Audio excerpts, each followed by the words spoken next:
I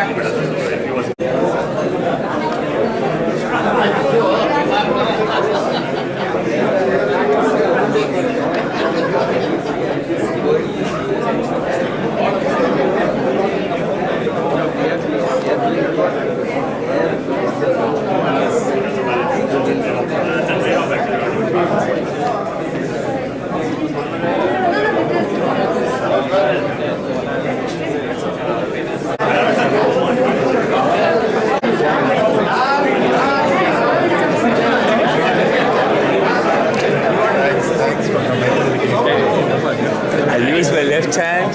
Gee, yeah. Very new. See you here. Good evening to you. Good evening, good evening.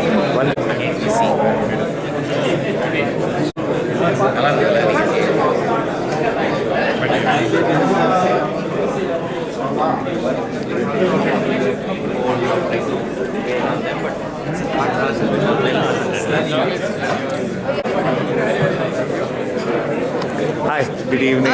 You're here. I didn't see you earlier. Yeah, I'm here, right. All well? Great. Yes, thank you so much. My pleasure, SGP. Hey, hello, how are you?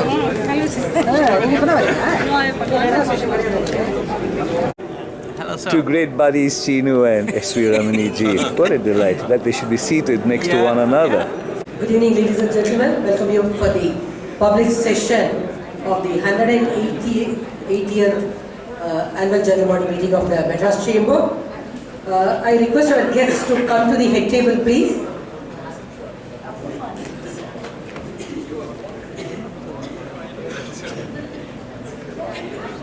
Mr. B. Santanam, President and MD Saint Gobain India Limited, please come to the dais. Dr. Sundar Ramaswamy, Officiating Director and Visiting Distinguished Professor, Madras School of Economics. Mr. S.G. Prabhakaran, President MCCI, and Mr. Ram Venkatramani, President-elect MCCI. President-elect Mr. Ram Venkatramani. Mr. Prabhakaran. Mr. Santanam, our chief guest this evening, Dr. Sundar Ramaswamy of the Madras School of Economics, Ram, Mr. Saraswati, and distinguished guests and members of the chamber. It gives me really immense pleasure to stand before you this evening on this 180th year of the chamber. As I have always said, for some of the people who do not know about this chamber, this is one of the two oldest chambers in the country. Started in the year 1836. It has withstood a lot of tribulations, at least a couple of world wars, and several economic and other crises. Manufacturing and services, let me put it as non-IT. The idea was to see whether Chennai could be the startup capital of non-IT businesses. So we have also created C boards, as we call it, about 4 of them, each comprising at least about 4 to 5 experts, people from industry groups and professionals, represented by our members, and hence the idea of encouraging the youngsters to become entrepreneurs. We are talking about the economic growth that is taking place in India today, and we always talk about this 7.5% growth, and we are looking forward to in the next few years a double-digit growth, and India is a great place for people to come and invest money. At least I tell a lot of people who talk to me from outside India, when they talk about it, I say that come into India and then invest your money.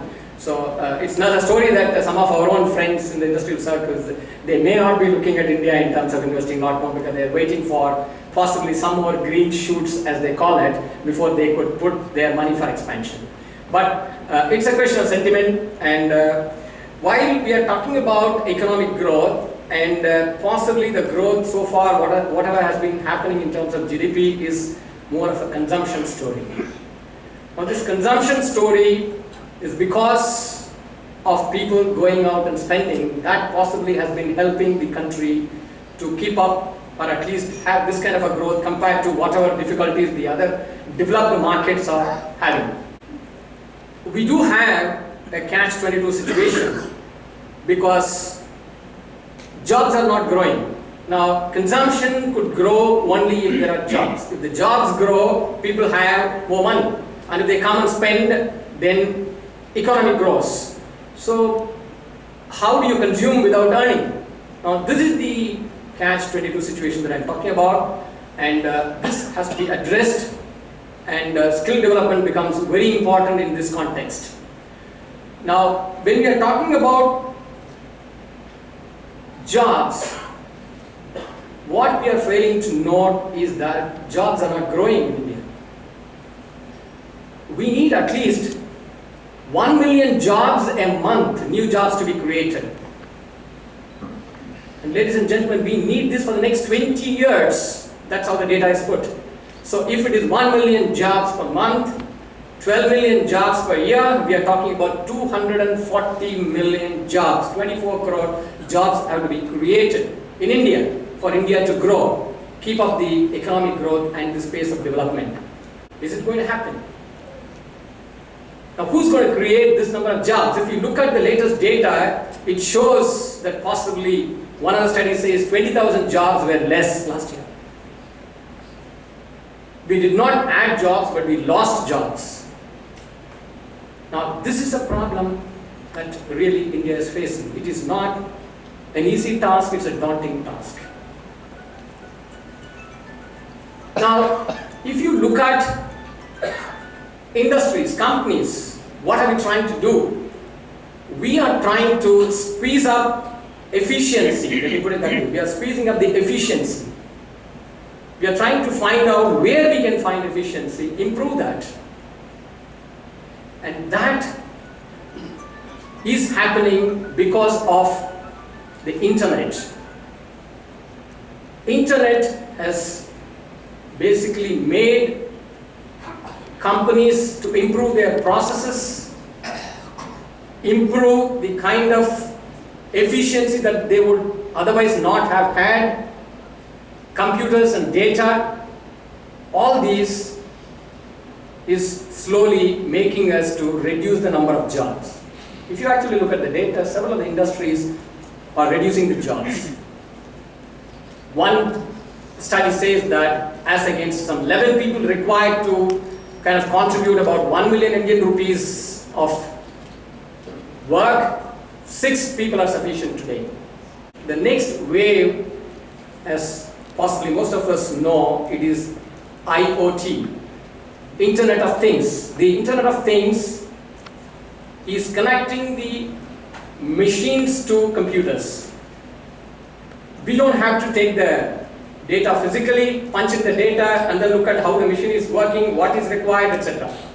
The wave that is coming up is next after this IoT is a tsunami, and that is AI. AI is artificial intelligence. See, artificial intelligence is something which a computer would do what so far was thought to be done or capable of being done only by humans. Possibly the job a radiologist would do or a legal clerk would do.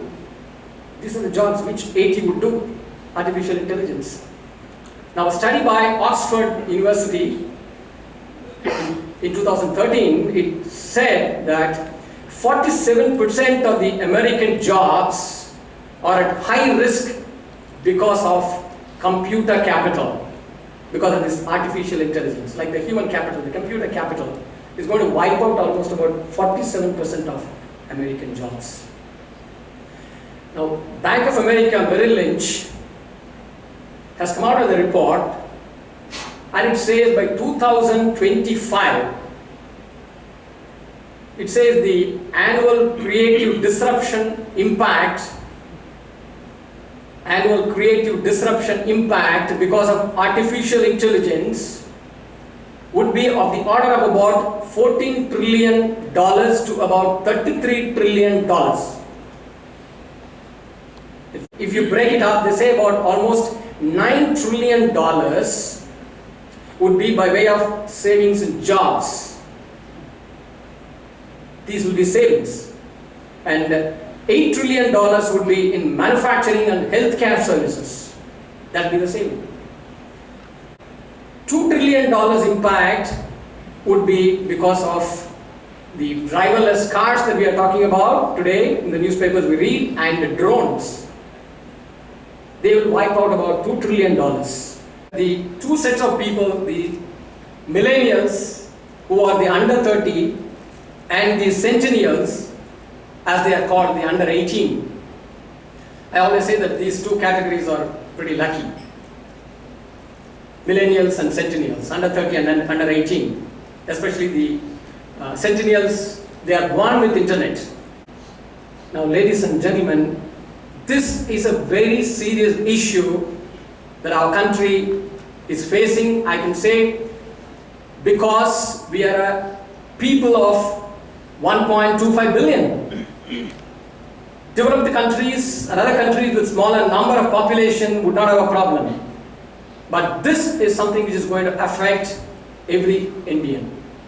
Now, we need to figure out what is going to be the answer for this kind of situation we are going to face. It's not going to be far away. I can tell you that possibly in the next 10 years, this AI is going to impact a lot. Just to give you an example, Google bought a company called DeepMind with $400 million of investment in 2014. And this has been into artificial intelligence, and there's a board game called Go. Lee Sedol is a guy who's supposed to be one of the world experts in playing this board game where human brain plays a huge part, and it was expected that computers would take about 10 years to learn to play against a man this game. 2014, $400 million. This year, the computer defeated this guy Lee Sedol. He was stunned. What was assumed to take 10 years was just done in 2 years. Actually, McKinsey Global Institute, a think tank, it says, take the industrial revolution that took place in the 19th century. All of us know about the industrial revolution. Now, take that, multiply it by 10 times in terms of the speed. The speed at which the industrial revolution took place, the pace at which it's happening is 10 times, and on the scale, 300 times. So 10 into 300, 3,000 times the impact of artificial intelligence would be 3,000 times that of the industrial revolution that took place in the 19th century. That is what we are talking about. And with 1.25 billion people, we need to understand how it is going to affect us, what India has to do, what we have to do as industry, how should we face this challenge. I don't think we can behave like the frog in that water jug kept on a stove. We all know this story. The frog does not know that it is getting warmed up. It's pretty nice initially. We cannot be such a frog. We need to jump out of the jar and do something about it. This is an issue I thought I would place it before this August forum. Ladies and gentlemen, I welcome you all for this wonderful evening where we are going to have Mr. Santanam and Dr. Sundar Ramaswamy who are going to speak about so many other things. Welcome.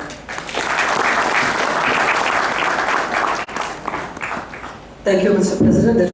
India was described as an uncaged tiger when the economy opened up in 1991.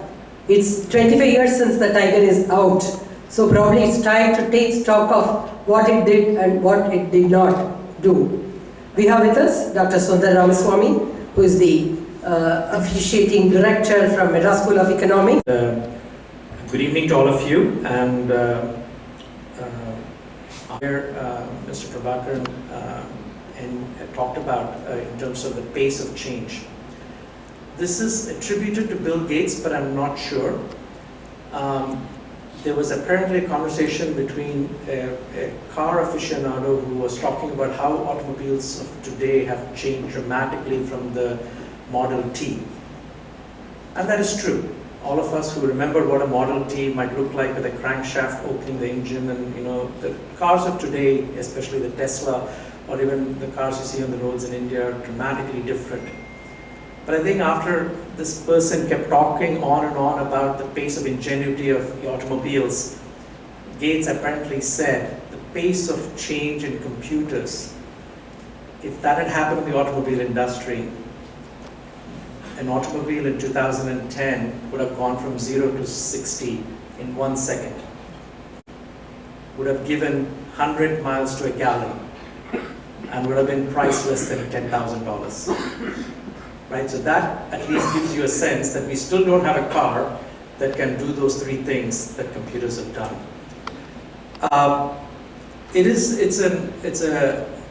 In some ways, there's been a lot of talk recently, given that we're just winding up the summer, when 25 years ago, we were literally on the verge of bankruptcy, with foreign exchange reserves down to about 2 weeks of imports, and us having to pile up a lot of gold and send it off to England for security to get the IMF loan. And we've come a long way, and it was actually very interesting because today I happened to do the welcome address for the incoming graduate students at Madras School of Economics, most of whom are about 22 or 23, have no idea what life was prior to 1991.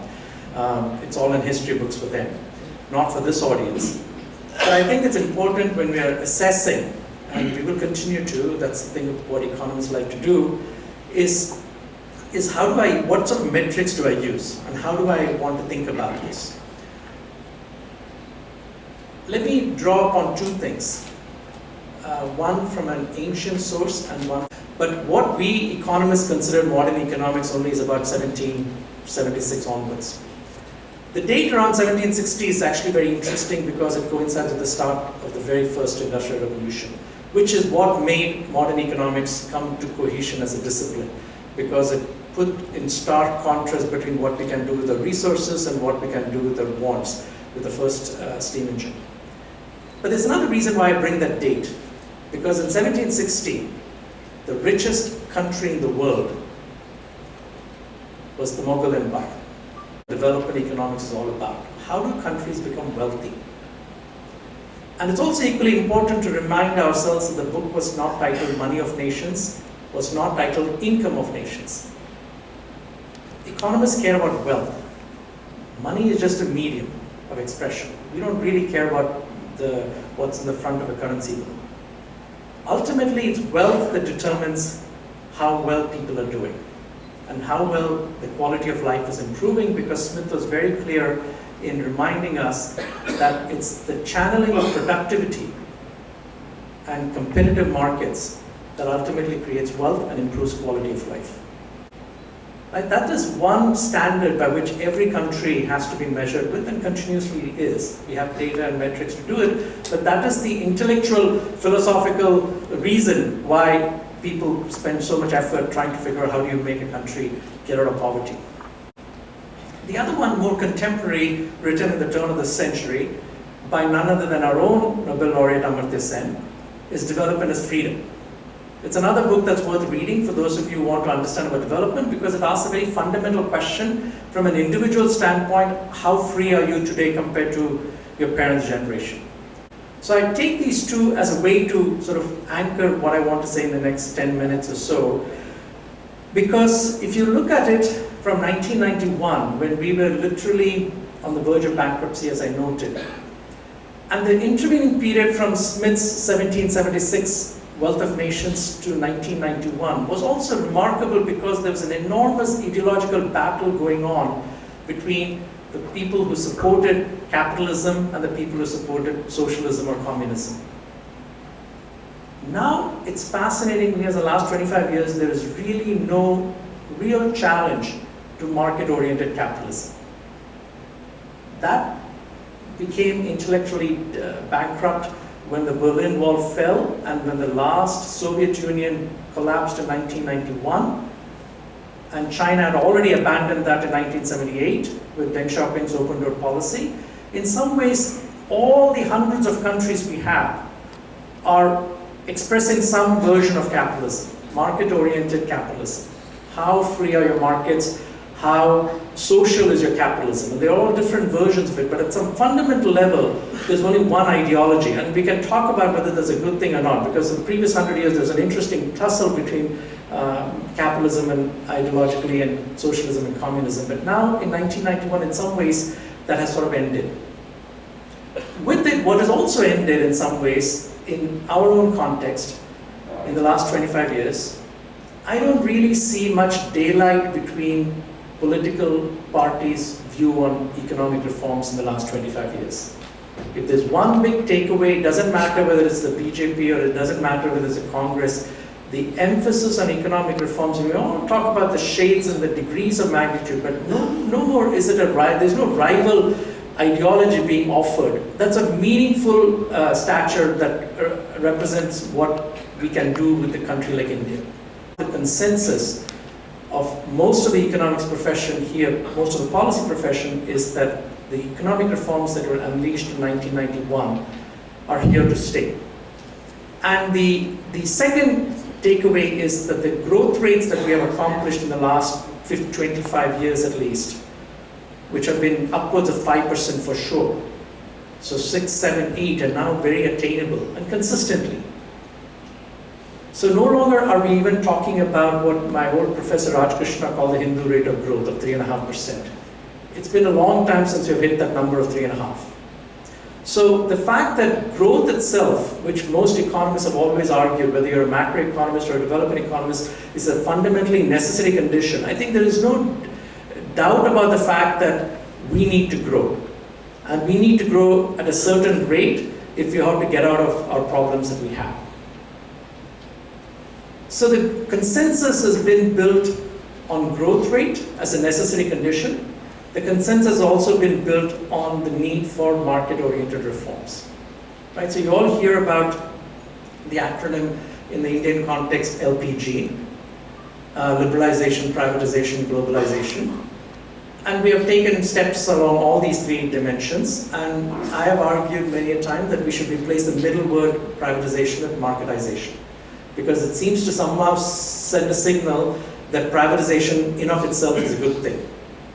And anybody who's a close reader of economic texts understands that replacing government monopoly with private monopolies is as bad. So what you're not replacing is just monopolies. You want to improve the spirit of competition. And so one of the things I also borrow from Smith is competition to economists is what gravity is to physics. What maintains order in the physical world is what maintains order in the economic world. And that's really one of the big changes that you see in the last 25 years, is that you want to create a stable macro environment and you want to create a dynamic micro environment in which there's an unleashing of the forces of what you would call fair competition. What is also interesting about the Indian context relative to, and I'm more of a comparativist, so when I study the economy relative to other countries, we have managed to do this without extensive inflationary bouts. As Milton Friedman, the archpriest of the Chicago schools, argued, the biggest scourge facing developing countries in Latin America and Africa was inflation that had run rampant. You still see this in countries like Zimbabwe and many other Latin American countries, but we forget that yes, we have inflation, but not in double, triple, quadruple digits, or in the case of Zimbabwe, 10 to the power 16. We have done it in a way with growth and in a way that inflation has been contained in the last 25 years. We have also made enormous progress on poverty alleviation. If you remember the 60s and 70s, India was always seen as a very poor country. And it was even more starkly in contrast with my comment about the Mughal Empire being the richest place in the world. We have made enormous progress in poverty alleviation, but as I've said before, one of the other issues that has reared its ugly head is a rise in inequality. Inequality is on the rise between income classes, between castes, between regions. And just to give you an idea, and this is because we are still in the growth path, the point is, relatively, we have done really well in the last 4 or 5 years, at least the last 3 or 4 years. And if you look at the trajectory of the last 25 years, India has done remarkably well compared to many, many other developing countries. But there are four major forces that I see that are unfolding and have been unfolding. So Industrial Revolution 1, which was 1776 onwards, was the first big shock to the system. All of it is positive, but there are also attendant negative shocks. The second one was, of course, when electricity came on. We are in the midst of this third wave that Mr. Prabhakaran has talked about.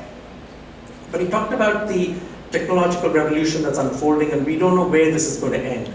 The technological revolution that we are unfolding, which is the Internet of Things, the digitization, the machine learning, the algorithms, the fact that an IBM machine, Watson, actually beat the chess champion, not to mention just the Go champion. This is an unfolding force that's been happening for the last 10 years, and now it's just accelerating. It's also coinciding with our evolving liberalization story. And how we navigate this, just like every other country, is going to be the next 10 years challenge for all of us. The second force that's unfolding, which has been waning and waxing for the last 300 years, which is globalization itself, of trade, of people, of information, and we contribute to it and we're impacted by it, and that has also been unfolding quite at a dramatic clip in the last 15, 20 years. With the technological change and the globalization, there's a third force that's unfolding in the last 15 years that Hyman Minsky, the Columbia economist, wrote very clearly about, which is the inherent nature of financial capitalism being unstable. And in the last point, so technological change, which is the Internet of Things, machine learning, digitization, the globalization itself that's been unfolding for the last 200 to 300 years, the financialization of the economy that's really kicking into high gear in the last 15 years. And the last one is climate change. We don't talk much about it, but it's been creeping on us for the last 20, 30 years. And some of the major cities are on coast zones, including ours. These four headwinds are with us, and we contribute to it. We benefit from globalization, we benefit from technological change, we benefit from financialization, and we also are benefiting to some extent from the positive, if there's a positive from climate change. But the question is, these did not have as much of an impact when we started a reform process in 91. These have been coming along and we are part of the story, but these are things that we have to contend with as we think about the next generation of reforms. So the reason I bring up the technological change and the financialization argument is because, going back to something that Mr. Prabhakaran maintained and linking it back to my Adam Smith comment, ultimately how you create productivity is about productive jobs. It's not just about creating jobs. The big question is, where are the productive jobs going to come from in light of these headwinds? Now, some of it will come because we have a very thriving service sector, and it's a very interesting open-ended question whether we could duck the manufacturing revolution that happened in China and just leapfrog from agriculture to services. That will be the first. No country has done that. India will be the first if we ignore manufacturing. But that's an open-ended question. And the second is, where are the number of jobs going to come from? I think you heard from Mr. Prabhakaran that it's about 1 million jobs a month. And one of the things on a study I'd done on comparative analysis of development and democracy, what I found quite striking was, when we looked at revolutions in the last 100 years, there are three groups of people that always seem to revolt: farmers, workers, and educated students. And India has all three of them in spades. And if their aspirations are not continually met, in a democratic setting, we have some outlets, but you worry about social stability and social cohesion. So this idea of job creation is a fundamental one, and in light of these headwinds, it is even more important to think about where are these next generation jobs going to come from. The last point that I want to end on, and then I'll open it up for questions, is I think if I had my druthers in the last 25 years, and I could pick one thing that I would say, what are the top 3 things we could have done? I would say infrastructure, infrastructure, infrastructure. And by infrastructure, I mean the investments we have not made in physical infrastructure, That's ports, roads, electricity, but also civic infrastructure, schools, hospitals, and the social side of things. Our infrastructure investments are high, but not high relative to our demand. And it's also important when you're talking about infrastructure that we distinguish between what I would call the obsession, when we used to have planning commissions and plans, the obsession with what I would call outputs, which tells you how many schools were built, how many miles of roads were laid out, with outlays, which tells you how many crores were spent. We really don't spend as much time on outcomes, which is what is the quality of all these things we have done and have they had an impact.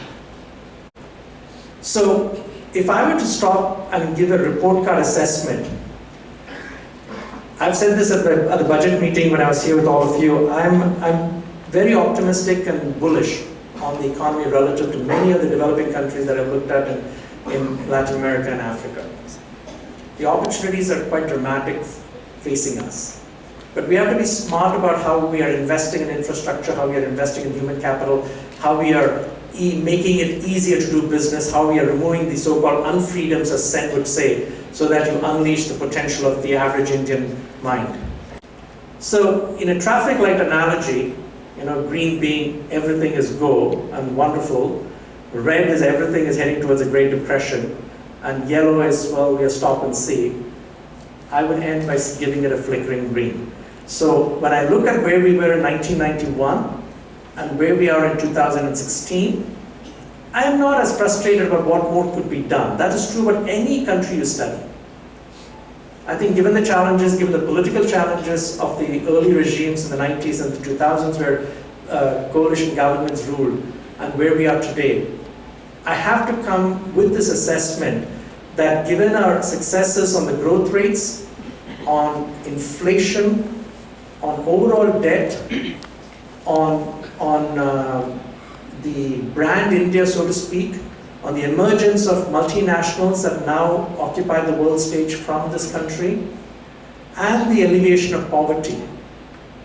Yes, there's a number of things I already mentioned that I'm concerned about, but if you add all these cumulative good things, I hope you'll agree with where I end up with, that my assessment of where we started and where we are, regardless of your political belief, whether you're a UPA supporter or NDA supporter, is, as an Indian, to give ourselves a flickering green. Thank you very much. We have our chief guest, Mr. B. Santana, who represents a very modern industry and who also represents a 350 years old, probably plus one more year, MNC, and also reflect a true spirit of globalization by having a very predominant and successful presence in Tamil Nadu in Chennai. Thank you. Everyone on the dais. Before coming, I normally do a couple of things. One is I try to find out who the audience. And if I have mentors like Karthik and Mr. Venkatramani, it's always a challenge to say anything relevant. Okay? And then we have so many friends who have, whom we have been gossiping around with. There are so many of you here. And to say something very relevant and useful in this audience is again a big challenge.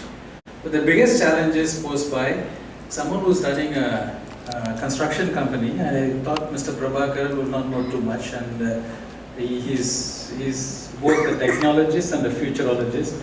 You scared the hell out of me. I'm glad that I'm close to my retirement and I don't have to worry about my job, because you really scared me. So I was a bit worried about the Internet of Things and artificial intelligence. Fortunately, certain things are not happening the same way exactly as what you think.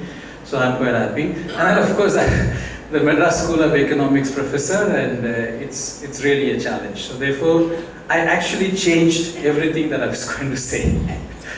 So for me, I think it's a few things. One, I'm really impressed. Did you really have 180 AGM even during this World War? None of these guys skipped it, or that is a question that I had, because 1836 and 180 years, didn't miss even one AGM. I mean, this is an extraordinary achievement. forget about anything else. Forget about the work that you did for free trade, at the same time how to protect the interests of the merchants. I think that's extraordinary. That's a nice paradox to work on, right? I think. And then you created the harbour, but you made sure that the harbour was not deep enough so that you will be protected from the interests. I think Sriram has captured the dilemma of chambers and industries and commerce, because we really have two issues. Now we have one, we have to do something for the country and the growth. We also have to protect our self-interest, because otherwise we won't be around to advise others.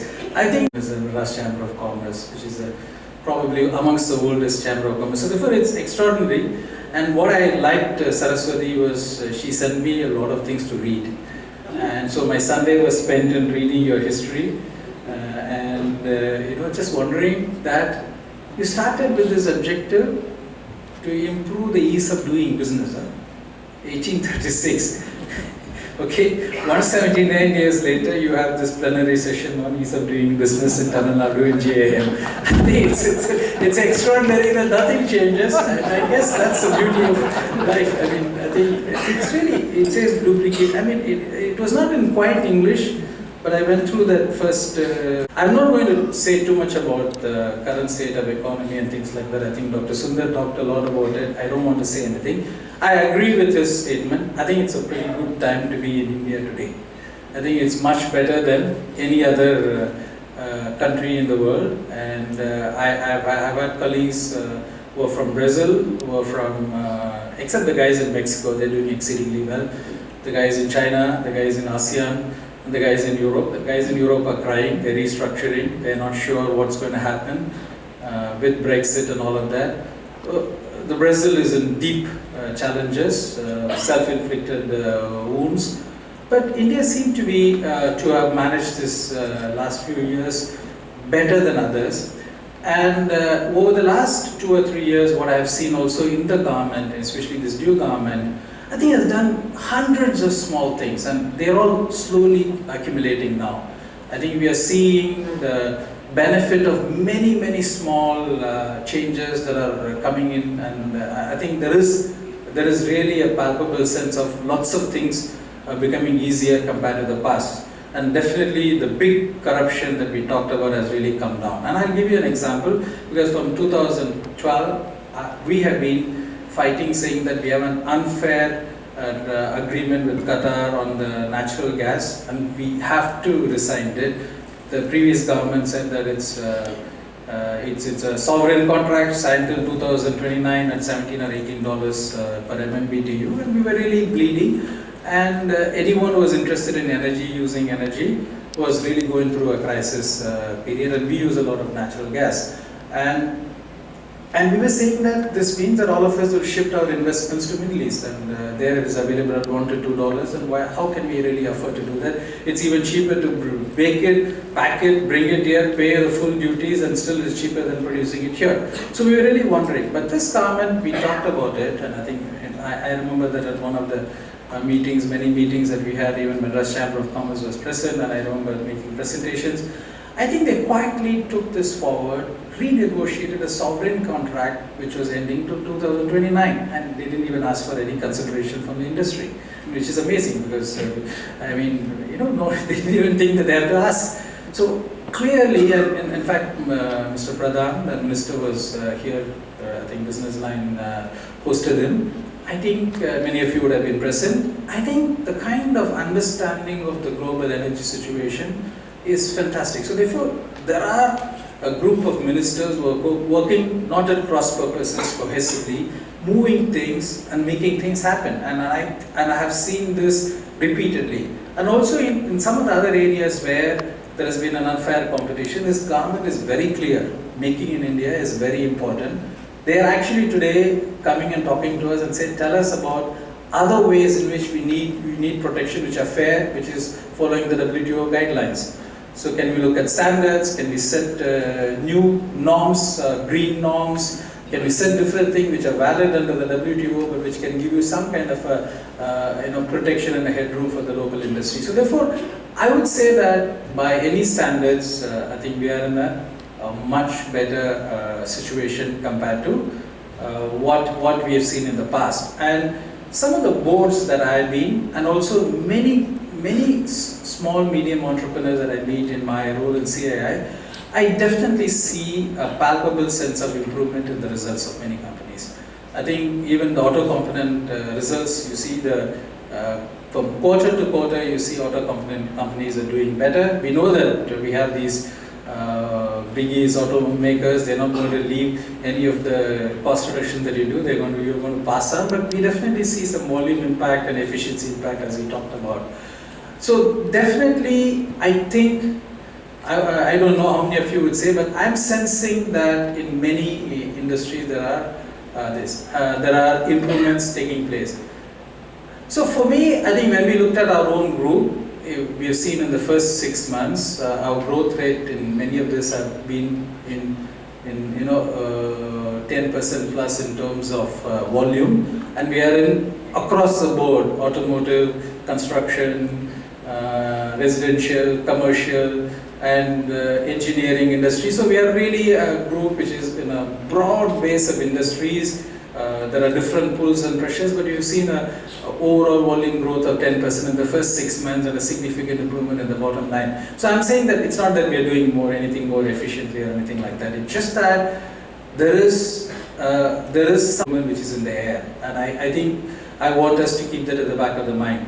So the second thing is, what are the few things that we are doing, and we are doing a few very basic things, and I'm going to talk a little bit about. Then I'm going to talk about what the MCCI can do somewhat differently, because keeping your programs in mind. So the first thing is, as a company, we are really looking very simple. We want to stay relevant in all of this VUCA world, volatility, uncertainty, complexity, and ambiguity. We just want to stay very relevant. We want to make sure that can we re-engineer products and services to stay very relevant. And we are seeing remarkable opportunities in the green, sustainability, which is one of your 4 S's that you're talking about. So we're seeing huge amount of opportunities. So I would say that first, I think in many of these chambers, whenever we go there, we get bamboozled by all this complex economic which no one understands anyway, except probably Dr. Sundar. But we don't have to worry about all of that. We are a microeconomic enterprise, a company running a few customers, and we have some investments. We just have to take care of that. We don't have to worry about the tide lifts everybody, the tide doesn't lift. It's the same for the competitors. So I think in this, what I would say is we have to stay relevant. As a company, in the businesses that we are there, we have to stay relevant. The second one is stay ahead. And again, you don't have to do too many things to stay ahead, and you just have to be slightly better than your competitors. As an individual member of Madras Chamber of Commerce, that's all that you have to do. You don't have to do too many things very, very dramatically different. Our competitors also have to face the same headwinds, same VUCA world, same complexity, ambiguity, all of that, the same non-ease of doing businesses. So we just have to stay ahead. And I think there are huge opportunities that are opening up.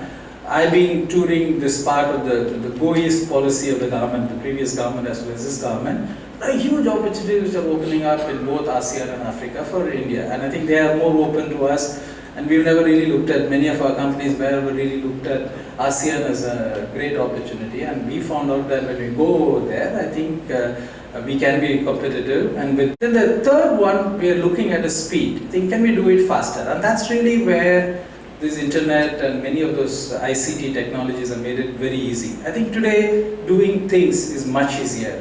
Making some small changes, tweaking your product service offering is much faster, much easier. So therefore, we're really looking at doing it fast, or fail fast, as they say. I think in the Silicon Valley they say do it quickly but fail fast and fail safe. So that kind of a thing. So we are really doing things much faster. So short-term programs, quick wins, try out many things and do that. But the last is we're scaling up. I think this is an incredible time for companies to scale up. Because one, I think many of the large companies are so badly leveraged in India. I think the southern-based companies, the companies which are based in South, and especially the ones from Chennai, I think we are much less leveraged. Broadly, if you see that we never really used the banks and aggrandized ourselves personally. But so if you see all our groups, all the big companies, all the groups that have really formed part of the Madras Chamber of Commerce, they are not leveraged heavily. So this is really the time. And I can tell you that we did a big investment in between 2010 and 2013, and we are doing something slightly bigger in Chennai. And we found that the capex is 10 to 15% lower in absolute rupees. Forget about inflation, forget about the fact that in absolute rupees what we spent between 2010 and 2013, today we are able to do it at about 10% lower in absolute rupees. That means 5 years of inflation and you are able to do it, and whether you do it in dollar terms or whether you do it in rupee terms or euro terms, it remains the same. So this is an incredible opportunity for some of the people who understand, who are able to stay ahead and stay relevant, and who can do it fast. This is really the time to invest. And if we really keep on worrying about economy, worrying about what's going to happen, there are many better people than us to worry about that. Let's just worry about our companies and what we have to do to make those companies better. And there are huge opportunities. For instance, one of the I know that I'm part of a task force. I don't think we're doing too much, but it's called Good to Great Companies. And we're trying to figure out how to really get these small and medium-sized companies. When I say small and medium, between 10 to 100 crores, can be grown non-linearly at the rate of doubling or tripling every 3 years or tripling in every 5 years, something like that, which is roughly a growth rate of 26% per annum over 5 years you triple. So we are actually finding that there are huge opportunities that are opening. So we just need to know our own capabilities. We need to look at adjacencies. So we need to say that these, and I think today, for instance, auto component companies have extraordinary capabilities. They have process discipline, they have world-class manufacturing skills, they know automation, they can do 0 ppm, they can deliver just in time. They have everything. The only thing they don't have is a customer who is willing to pay a fair price. I hope there are no SAM guys here. Okay, so that's the only problem that we have in the auto component industries. But we don't always have to be stuck with auto component because our grandparents started in this industry and therefore we have to do that. We can really just reorient that. There are huge opportunities opening up in the defense sector. Huge opportunities are opening up. I'm talking about medium size. I'm not talking about the large companies which are investing in defense. So there is huge adjacencies which are opening up, where we just have to reshift our focus from what we are doing today. So we have to look at outside this, and that's why I'm saying that, and there is huge opportunity. So that's really what I want us to understand is, if we take that kind of a mindset, that there is a general improvement in the economic condition that is taking place. Some ease of doing business is going on and something is happening. We just have to really look at this, and can we really do the big scaling up that we are doing? And I think we are seeing huge opportunities when we start to scale up. When we started investing in Tamil Nadu, we made big investments and we continue to do that. And when we moved to Gujarat and Rajasthan, we were able to significantly reduce our cost. But that has really given us a huge leverage, because in terms of our ability to price and therefore ability to increase our market share, all of that is happening. So I think these staying relevant, staying ahead, doing it fast, and then scaling up is going to be very important. But I think in the internet world, scaling up also, you'll have to scale out. Meaning, I think we really have to really spread our tentacles much more deeply and not necessarily look at vertical integration like we used to do in the past. What is it that, what I have seen, and the challenge that I've always had whenever we are in the chamber, whether it's CAI or FICCI or MCCI or national chambers, the real challenge that we have is how do we really make sure that we have initiatives which can scale up to something dramatically large. And I do remember that I think Sriram is here, and he did the first skill study. IMAX did that. Raghutam Rao, who is part of the executive committee in MCCI, 10 years ago, and we talked about the issues on skill and the issues on all of that, employability. 11 years later, we haven't seen scalable models in this.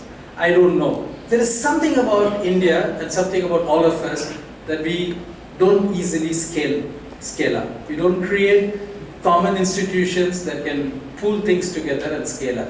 So for me, I think for each of your 4S strategies to really succeed, I've just thought of a few ideas.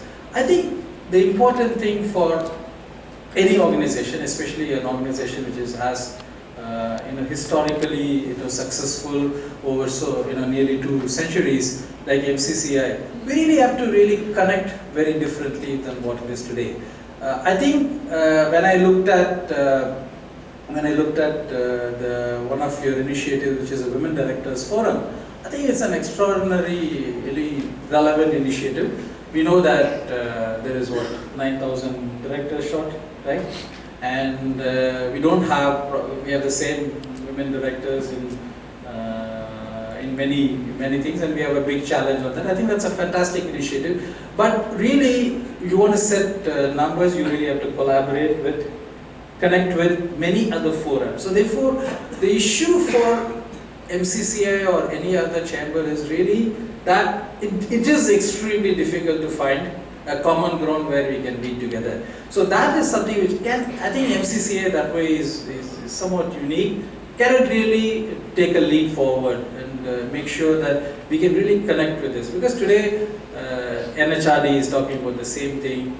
Then you have this Indian Women Network, which is created by CAI, which is talking about very similar things. Then there is Family Business Network. They are worried because they need family businesses also have to have their women coming into the boards.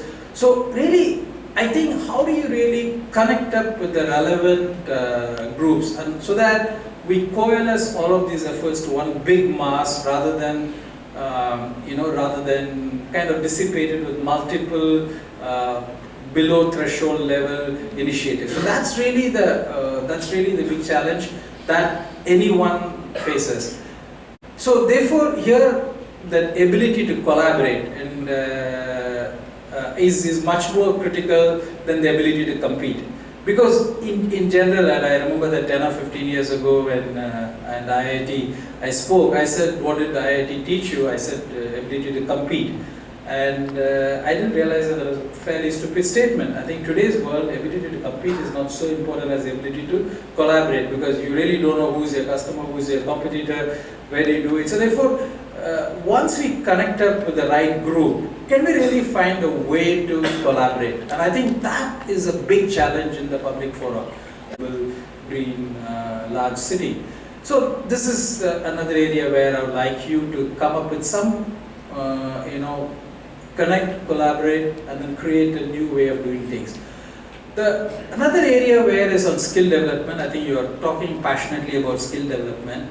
So I have worked in this for about 12, 13 years, and it's really a challenging task. I think we have Mr. M.V. Subbiah, who was the first chairman of the National Skill Development Corporation.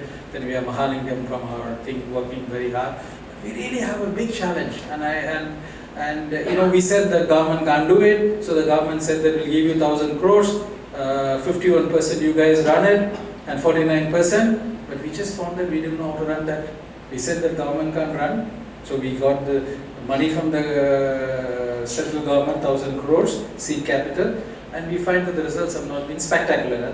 And we had a challenge, and we didn't have outcome. So therefore, whether it's government or private, I think the issue is we have not figured out how to scale up. So therefore, if you really want a skill development model, there are fundamentally two problems that we see in skill development. One is relevance and the place to learn. The relevance industries can do, but the problem is today we have our ITIs. They don't have capital to invest to be able to get the latest equipment to be able to train. And if they have those capital thing, they have to keep it locked because they don't have teachers who can train them. But our industries have huge capacity. We can do, this Apprenticeship Act is changing, so we can really get this large-scale apprenticeship programs, and can we leverage that? So skill development initiative is that unless you give them 5,000 or 6,000 rupees, they won't come to learn, because they can easily learn 10 or 12,000 rupees working in some construction site or something like that. So we don't have a place, and we don't have an income for people to do that. Why do people give up going into after 12th or after 10th? Is because they need to earn an income. So we combine these two, and we find that a model like that can work. It's expensive today because it doesn't have the scale, but I think MCCI or somebody else can adopt this kind of a model where you form clusters, where you share the infrastructure, where people are working with you for 4 years, they get a stipend or a scholarship. The government is willing to tweak the labor laws and other things to allow for something like that. So they work for 4 years, at the end of 4 years they get some kind of a certification or a diploma in manufacturing technology. It's really possible.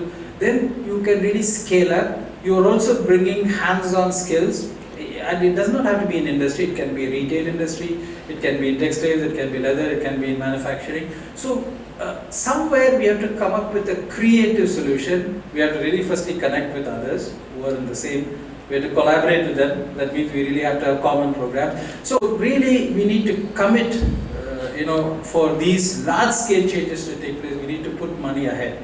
And I think what was done when Madras Harbour was created in 1894 or 1908 or whatever it is, I was told that the Madras Chamber of Commerce played a very, very important role in making this harbour, which is still the third largest harbour in India. I mean, it's extraordinary that someone in 1894 or something like that, a group of merchants came together and said that we need this. And I think so, what I'm saying is, I think the Forest initiative at Madras Chamber of Commerce is fantastic. I think those ideas are great. But how do you really, connect, collaborate, create, and really make a huge commitment to this? And that's really the challenge. And in the public space that we have, we really want to make a big change. I think these 4 C's are important, that you really have to connect with people who are similar, and it's easier to connect now compared to the past. You really have to find a collaborative win-win. You really have to create a new business model, which is really not something which has worked. And we really have to make sure that we put the commitment of both money and resources and people to really make that a lasting change. So that's really what I wanted to talk about. So it's really been a privilege to be able to speak to all of you, as well as to be able to speak in front of my mentors and many of my friends. So thank you for this wonderful opportunity. And I do hope that in the 200th year, that's in another 20 years from now, I hope that we'll still be talking about ease of doing business. That means we are in business. Because I'm sure that that's going to happen, but I am sure that we would have made huge progress in the next 20 years. And I'm really optimistic, as the way Sundar talked about. I'm really looking forward to finding ways to, at least in the public role that I have, finding ways to connect with MCCI to really make a meaningful collaboration in many areas. Thank you.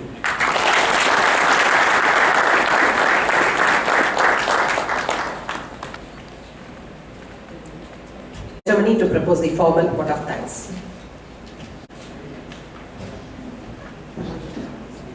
Good evening, ladies and gentlemen. It's my honor to propose the vote of thanks. At the outset, first, I think we should congratulate the General Committee. I think it was an inspired choice to have Mr. Santhanam and Dr. Sundar with us today. We couldn't have asked for a better team than this to address us. It was absolutely intellectually stimulating. So, first of all, congratulations to the GC. Mr. Santhanam, I think it's always fabulous listening to you. You fill us with a sense of positivity. We come back from the factory with a bunch of problems, and when we listen to you, it all seems so simple and straightforward. And of course, your advice on how we can execute on the strategies for the Madras Chamber were very much appreciated. Thank you again for your very straightforward and simple advice to all of us on business as well as for the Chamber. Dr. Sundar Ramaswamy, your overview over the last 25 years was fabulous, and of course the challenges that are facing us, specifically with regards to building of infrastructure, were very relevant and gave us a lot of food for thought. Mr. SGP, your usual views of the future were very thought-provoking and of course a little frightening, but we know the speed at which the auto industry works, and therefore we are fairly fine with the speed at which things are going. thank you all once again